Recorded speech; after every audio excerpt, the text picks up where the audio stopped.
Bonjour et bienvenue sur la chaîne de Green Spider. Donc aujourd'hui, chose promise, chose due, je vous propose un retour d'expérience complet sur cette montre qui est donc la Ambit 3 Peak. Alors je dis bien de chez Suunto, alors je dis bien un retour d'expérience et non pas une présentation pour deux raisons. La première, si je devais faire une présentation complète avec tous les éléments qui comportent cette montre, je pense que la vidéo durerait 1 heure, sincèrement, tellement il y a de choses à dire. Donc ce serait vraiment rébarbatif pour vous et pour moi. Et la deuxième, c'est que de toute façon, il y a un youtubeur qui s'appelle Pascal Marquis, qui est québécois, qui est un aventurier, on va dire, amateur, sportif, voyageur, etc., qui en a fait une revue exhaustive en 2 vidéos complètes, avec alors à la fois l'aspect technique et l'aspect utilisateur sur le terrain, et parfois même dans des conditions compliquées, c'est-à-dire en presque tempête de neige, et puis également en milieu, on va dire, pratiquement urbain, puisqu'il l'a utilisé et testé à de nombreuses reprises pour ses voyages à l'étranger, et notamment à Venise. Donc je vous invite à aller voir le lien, enfin les liens que je vais vous laisser juste en dessous de Pascal Marquis, pour que vous puissiez aller cliquer dessus et voir les différentes vidéos qui vous permettront de vous faire une idée à la fois complète mais aussi précise sur cette montre. Première qu'il avait faite en 2018 puis 2019, et d'autres vidéos également sur savoir comment s'orienter, etc. Donc voilà, je vous invite à aller voir ça. Moi je vais plutôt m'attarder sur l'aspect retour d'utilisateur, ce que j'en pense, avec les points à la fois, pour moi en tout cas, forts, et les points éventuellement faibles. Voilà. Donc cette vidéo est réalisée grâce à mon ami Alain, avec qui j'ai pu donc obtenir cette montre, puisque nous avons fait un échange. Comme vous le savez, j'adore le troc. J'en avais déjà parlé dans la vidéo précédente, j'aime beaucoup faire du troc, et du coup, comme Alain désirait de s'en séparer, et que je ne connaissais pas Suunto, en tout cas sur les montres techniques, bien je me suis dit pourquoi pas, et donc c'est ce qui nous a permis de faire un échange. Voilà. Alors, je vous l'avais dit, mais je vous le répète, à l'heure actuelle, Suunto propose, alors c'est tout à fait sans aucun lien commercial, hein, moi je vous le dis, c'est juste parce que c'est des trucs et astuces, voilà. Donc chez Suunto à l'heure actuelle, ils proposent des prix préférentiels sur ce type de montre. Donc au lieu de 300, 350, je sais plus, je crois, elle doit être à 170 €, je crois. Donc sincèrement, si vous êtes intéressé, allez-y, parce que notamment avec Pascal Marquis qui a pu en parler, le modèle au-dessus de celle-ci, c'est vraiment une montre pour faire de l'exercice, hein, vraiment pour faire du trek et des choses comme ça. C'est pas une montre connectée au sens propre, hein. Faut pas voir ça comme ça, je tiens à le préciser aussi. Donc c'est pas une montre qui est quotidienne. Voilà, c'est vraiment une montre pour les exercices, trekking, faire du sport.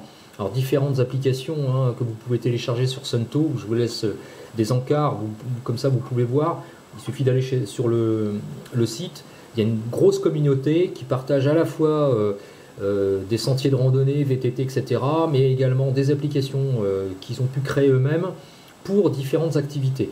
Tout ça c'est gratuit, il suffit de créer un compte, bien entendu, qui est gratuit également sur Suunto, et ensuite il n'y a plus qu'à télécharger les applications dans la montre, et on peut les mettre en application très simplement depuis sa page principale, enfin sa page personnelle.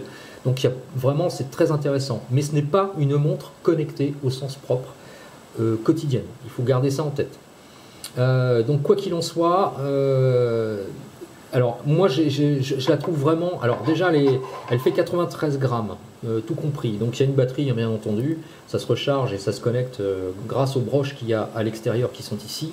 Alors les avantages et les inconvénients de cette montre, alors déjà pour commencer, la lisibilité, elle est extrêmement lisible, la résistance également, on est sur un verre cristal, et ça c'est grâce au modèle Peak, puisque la version qui n'a pas l'appellation Peak ne comporte pas le verre en cristal. Donc ça c'est une chose à laquelle il faut penser. Donc beaucoup plus de résistance. Donc une très très bonne lisibilité, et ce quelles que soient les conditions d'éclairage.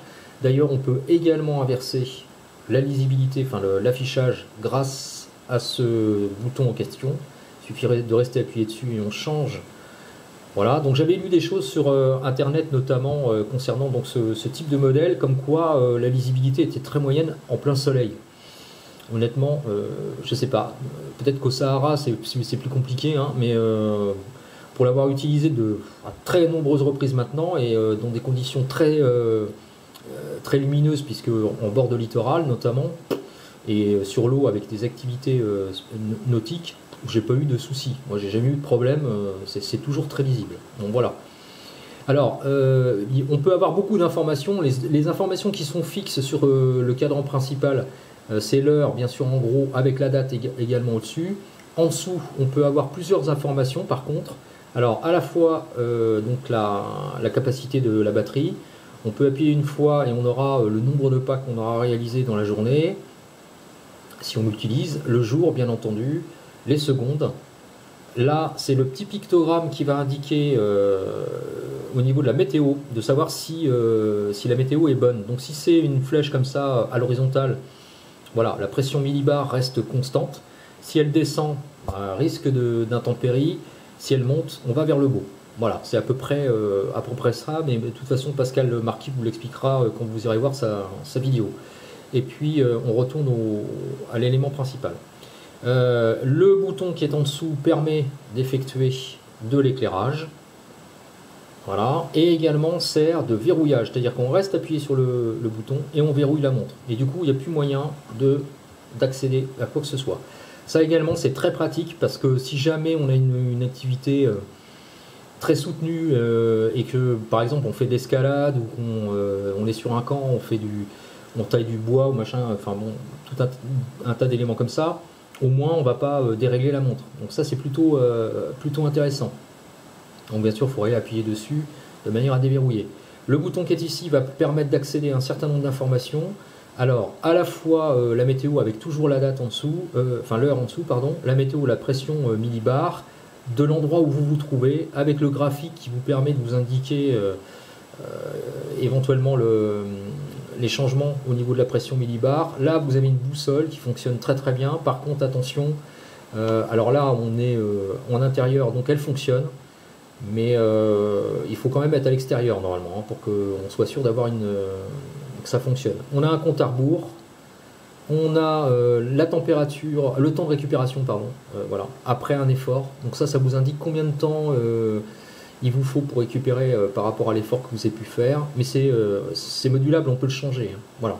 Et puis alors au-dessus, on va avoir accès pour les exercices, pour tout un tas d'éléments. Donc la navigation, par exemple. Ça vous permet de voir où est-ce que vous êtes, le temps de récupération, l'affichage également, le journal de ce que vous avez pu faire, les exercices. Donc les exercices, alors là, il va y en avoir une flopée en fonction de ce que vous allez rentrer à l'intérieur de la montre. Ça se fait via l'application sur Suunto et votre page personnelle. C'est pas forcément très... là, c'est un point faible, c'est pas forcément très aisé de rentrer les applications. Il faut créer en appuyant en haut à droite sur le plus, de faire entrer une app, ce qu'on appelle une app. Et puis ensuite, il faut la modifier pour pouvoir rentrer ensuite soit quelque chose d'existant, soit quelque chose que vous voulez créer vous-même. Ça, c'est pareil, hein, Pascal Marquis vous l'expliquera dans une vidéo tiers.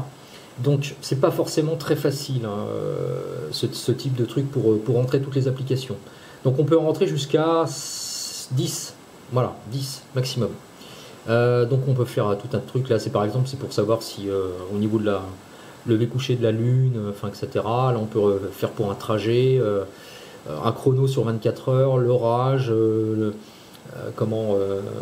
lever et le coucher du soleil, etc., etc. La température et puis le trekking. Donc le trekking, c'est ce que j'utilise hein, en ce qui me concerne, mais on peut mettre plein d'applications, hein, VTT, etc., etc. Donc ça permet, comme vous avez pu le voir, d'enregistrer en temps réel et ce grâce aux satellites. Alors il y a deux satellites, 2 ou 3 satellites maintenant qui fonctionnent. Je crois que c'est 3 maintenant qui fonctionnent. Donc si jamais il y a un problème de couverture, il y en a toujours un qui prend le relais. C'est sincèrement, au niveau des points positifs, très fiable. Je n'ai jamais eu à avoir le moindre souci au niveau satellite. Sincèrement, aucun. Mais ce qui s'appelle aucun. Donc je n'ai jamais eu aucun problème par rapport à ça. Donc ça fonctionne très très bien. C'est fiable, c'est précis, puisque j'ai eu l'occasion de tester notamment avec un Garmin, un élément de GPS qui est pas qui est pas le plus performant, mais qui est, je crois que c'est le 800, de souvenirs, enfin bref, qui est vraiment très très précis en matière civile. Et sincèrement, ça fonctionne, allez, pas au mètre près, mais à aller à 2 mètres près. Voilà, la géolocalisation, et encore 2 mètres, voilà. Mais même en forêt, je ne l'ai pas utilisé en milieu urbain, parce que j'en voyais pas l'intérêt, mais en forêt, sincèrement, aucun souci. Au bord de mer, pareil, ça fonctionne à tous les coups. Seul souci, par contre, ce qu'il faudra penser, c'est que l'antenne, en fait, du GPS est ici. C'est ce qui explique aussi le bracelet et le point négatif sur lequel je vais revenir juste après. Donc l'antenne est ici. Ce qui voudra dire que si vous mettez ça, si vous mettez votre main dessus alors que vous êtes dehors et que vous cherchez le satellite, il y a de fortes chances que ça ne fonctionne pas. De même, si vous mettez un vêtement trop épais, en tout cas au début, pour choper le satellite, si vous faites ça, vous risquez de ne pas l'attraper. Si vous êtes en intérieur, de toute façon, ça ne fonctionnera pas. Voilà, ça c'est sûr. Donc il faut être impérativement en extérieur pour que ça puisse fonctionner. Par contre, une fois que ça a chopé le satellite, ça décroche jamais. Mais je dis bien jamais, je n'ai jamais vu le... Mais même en bord de mer, en faisant des activités nautiques, je n'ai jamais, ça n'a jamais décroché. Alors maintenant, donc pour tout le reste, sincèrement, je ne vais pas trop m'attarder, on est déjà à 11 minutes de vidéo. Donc allez voir, hein, je me répète encore, mais ce qui est présenté par Pascal. Alors les points négatifs. Alors le poids relatif. L'antenne, par contre, ça c'est un souci. Oui et non, enfin disons que c'est au quotidien, enfin si on la porte comme ça, alors au quotidien, je ne vois pas l'intérêt de la porter au quotidien. Mais bon, on ne sait jamais. Ça pose pas de problème parce que ça tient bien. Par contre, comme je vous l'ai dit, ça nécessite impérativement d'être bien dégagé pour que ça fonctionne. L'autre problème, c'est que c'est automatiquement un bracelet propriétaire, ou en tout cas un ersatz, qu'il faudra se procurer sur Internet. Si vous voulez mettre autre chose que ce type de bracelet, c'est impossible, bien sûr, parce que forcément, ça épouse la forme. Donc du coup, bon ça, voilà. Alors, est-ce que ça tient à l'utilisation? Alors Alain ne l'a jamais changé, puisque c'est le bracelet d'origine. D'ailleurs, on peut voir, il est usé. Moi, je l'ai utilisé aussi très nombreuses reprises maintenant. On peut voir, il a, voilà. Ça, alors c'est pas sale, hein, c'est parce que ça part en fait. Ça, voilà, ça a tendance à être, ça s'use. Il y a la couche supérieure qui a tendance à partir. Bon, hormis ça, pas de craquelure. Voilà, il n'est pas craquelé, il n'est pas abîmé. Donc du coup, ça tient bien. Mais si jamais ça doit casser, il faudra impérativement récupérer un bracelet soit propriétaire chez Suunto, et là, sincèrement, c'est pas donné, il faut compter une quarantaine d'euros pour le bracelet d'origine, ou alors un ersatz sur Internet.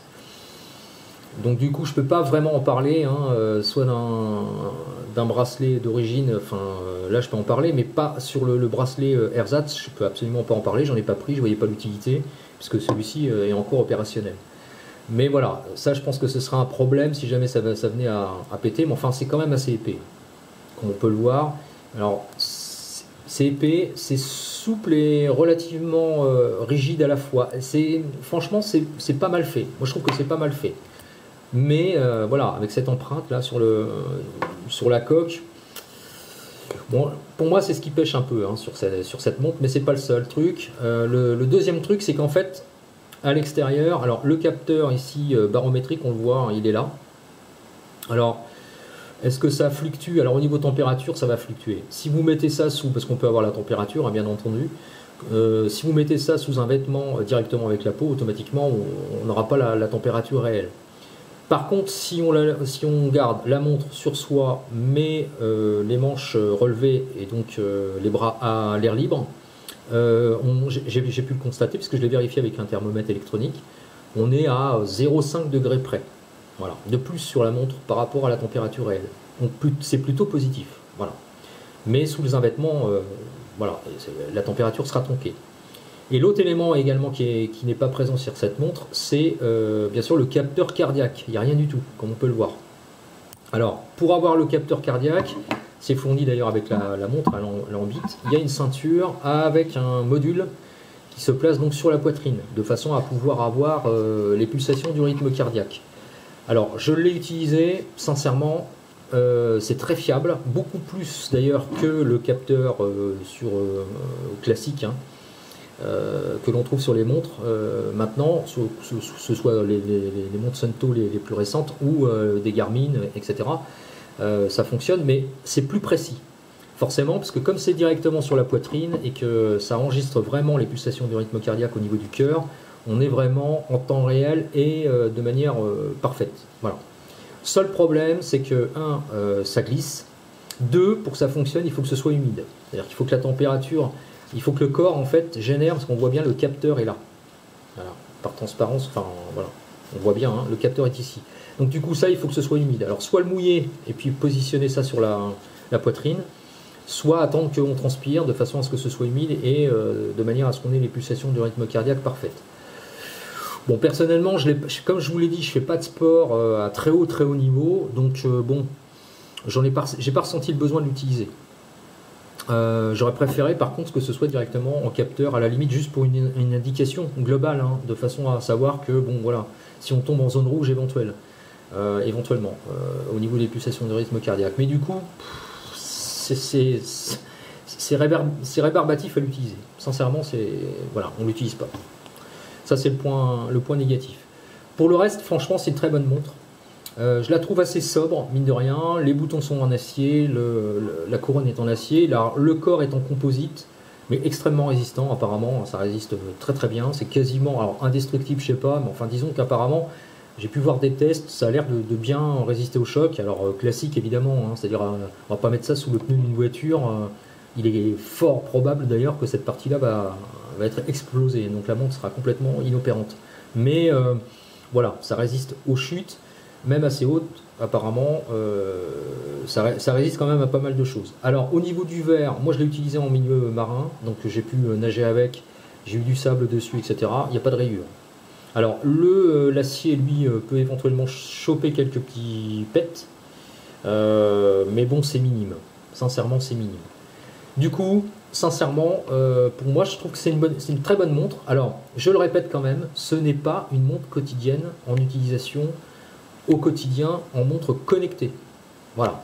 Si c'est pour prendre ce type de montre pour ça, c'est pas la peine.